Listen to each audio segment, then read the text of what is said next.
چلے جائے، جس مرضی لیول پر چلے جائے، ہم اگر خدا سے، ماں باپ سے، تابعداری سے، کلام سے، روحانی باتوں سے اگر دور ہو رہے ہیں تو اس کا مطلب یہ ہے ہماری ڈائریکشن غلط ہے، ہم کسی غلط راہ پر چل رہے ہیں، ہم ان چیزوں کو اپنی زندگی کا مقصد بنا رہے ہیں جو ہمارے لیے ایک دن تباہی، بربادی، نافرمانی اور بد اخلاقی اور بے حیائی اور خدا کے کلام سے ہمیں کہیں دور لے جائے گا۔ لیکن مبارک ہے وہ جس کا دل، آنکھیں روشن کی گئی ہیں۔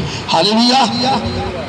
کیونکہ لکھے اس دنیا میں بتیرے ہیں جن کی آنکھیں اس جہان کے خدا نے اندھی کر دی ہیں۔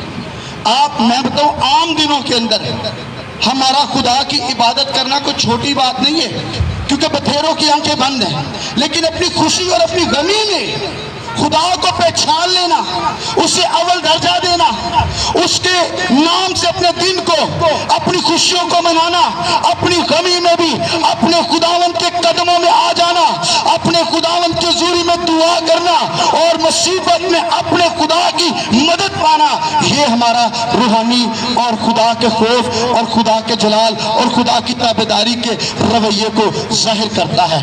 آمین۔ ورنہ داؤد کہتا ہے اگر میں اپنی بڑی سے بڑی خوشی میں اپنے خدا کو بھول جاؤں، مقدس شہر کو بھول جاؤں، تو لکھے میرا دائنا ہاتھ میرا ہنر بھول جائے، میری زبان میرے تالو کو چپک جائے۔ آج کئی مرتبہ خدا میں خوشیاں، پچھلے دن ہم ایک شادی پر تھے تو وہاں پر جو انہوں نے عبادت، کلام، پرستش، اور ایک کوئی شخص آیا اور ہاتھ جوڑ کے کہتا ہے ایک گانا دے لگن دو۔ ہم کو کئی چیزوں کو گناہ، میں بتاؤں گناہ کا عروج کیا ہے؟ گناہ کو گناہ نہ سمجھنا، بدی کو بدی نہ سمجھنا۔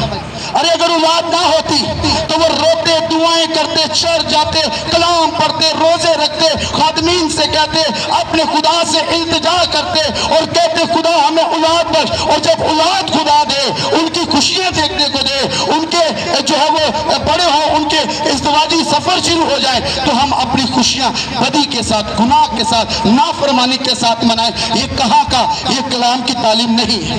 یہ ہمیں بہت باسکت میں بتایا میں نے کہ گناہ کا عروج پتہ کیا ہے کہ گناہ کو گناہ نہ سمجھ، لیکن مبارک ہے وہ جو اپنی خوشیوں میں، اپنے غموں میں اپنے خداوند کے تابع رہ کر چلتے ہیں۔ آمین۔ اور یوسف پر برکت تھی، یوسف کا دل خدا کے ساتھ لگا ہوا تھا، اور لکھا ہے اس سے کہ بھائیوں نے اسے ستایا، لکھا تیر اندازوں نے اسے ستایا، اسے چھیڑا، اسے مارا، اسے دکھ میں ڈالا، تکلیف میں گیا، قید میں گیا، اپنے گھر سے، باپ سے، اپنے لوگوں سے، اپنی قوم سے جدائی کا دکھ اس نے برداشت کیا۔ کئی طرح کے دکھ یوسف کی زندگی میں آئے، اگرچہ وہ راست باز تھا، اگرچہ وہ خدا پرست تھا، اگرچہ وہ خدا پر بھروسہ کرتا تھا، اپنے ماں باپ کا تابع تھا۔ میں بتاؤں زندگی کے اندر ہم جتنے بھی انسان ہیں، وہ نیک ہو، وہ راست باز ہو یا غیر ایماندار ہو، اس صورت میں بھی ہمیں ایک طرح کے حالات لکھے ہیں وہ گزرتے، دکھ آتے ہیں۔ کئی مرتبہ پنجابی میں ایک بات کہتے ہیں کہ اپنے بچوں کے لیے دعائیں کرتے ہیں، خدا انہوں بچوں کو تتی ہوا نہ لگے۔ یہ دعا کا رخ ٹھیک نہیں ہے۔ ہمارے بچوں کو دکھ سہنے پڑ سکتے ہیں، تابعدار ہوتے ہوئے، ایماندار ہوتے ہوئے، خدا پرست ہوتے ہوئے، بڑے ویل سیٹل ہوتے ہوئے، ہر طرح کے حالاتوں میں انہیں دکھ سہنے پڑ سکتے ہیں، مشکلات آ سکتی ہیں، مصیبت آ سکتی ہے، انہیں کہیں ستایا جا سکتا ہے، چھیڑا جا سکتا ہے، انہیں پریشان کیا جا سکتا ہے، اپنوں سے، غیروں سے، خاندان کے اندر، خاندان کے باہر، جن قوموں میں رہتے ان کے اندر کہیں نہ کہیں کچھ بھی ہو سکتا ہے۔ لیکن ہماری دعا پتہ کیا ہونی چاہیے؟ خدا اس کا دل تیرے ساتھ مضبوط رہے، اس کے اندر کلام رہے، یہ دعا گو ہو، یہ تیری طرف نگاہ رہے، اسے تو ہی چھڑائے، یہ تیرے ہاتھ کی طرف، تیرے بازو کی طرف، تیرے زور کی طرف، تیرے کلام کی طرف، تیری پرستش کی طرف، مقدسوں کی طرف، تیری حضوری میں، سجدوں میں تجھ سے مدد طلب کرنے والا ہو، تیری رہنمائی میں چلنے والا ہو، تو ہی اسے دکھوں سے، مشکلات سے نکالے۔ اور یہاں پر لکھا ہے یعقوب نے اپنے بیٹے یوسف کے بارے میں کہا کہ تیرے باپ کے خدا کا کام ہے جو قادر مطلق ہے، جس نے تجھے زور دیا، جس نے اپنے ہاتھوں سے تجھے سنبھال لیا، جس نے تجھے قوت دی، اور اس کی کمان مضبوط رہی۔ ہاللیلویا۔ 12 سال دکھ سہنے کے بعد غلامی میں 10 سال تک اس میں قید میں جانے کے باوجود کس قدر اس کے پاس خدا کی پہچان ہے، صبر ہے، تحمل ہے۔ ہمارے آج سب سے زیادہ ضرورت کیا ہے کہ ہمارے اندر خداوند کی آواز کو سننے اور سمجھنے کی بلیسنگ ہو، برداشت کرنے کی، انتظار کرنے کی بلیسنگ ہو۔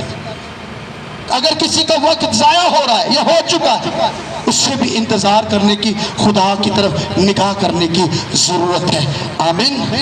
اور کلام میں لکھا یسوع نے کہا کہ جو میری باتیں سنتا اور اس پر عمل کرتا ہے وہ اس عقل مند، دانش مند شخص کی مانند ہے جس نے اپنا گھر کس پر بنایا؟ چٹان پر۔ یہاں لکھا اس کی کمان مضبوط رہی۔ کیسی کمان مضبوط رہتی ہے؟ جو خدا کے کلام کو سنتے ہیں۔ ابلیس کا سب سے بڑا ہتھیار یہ ہے کہ وہ کلام سننے سے روکنا چاہتے ہیں۔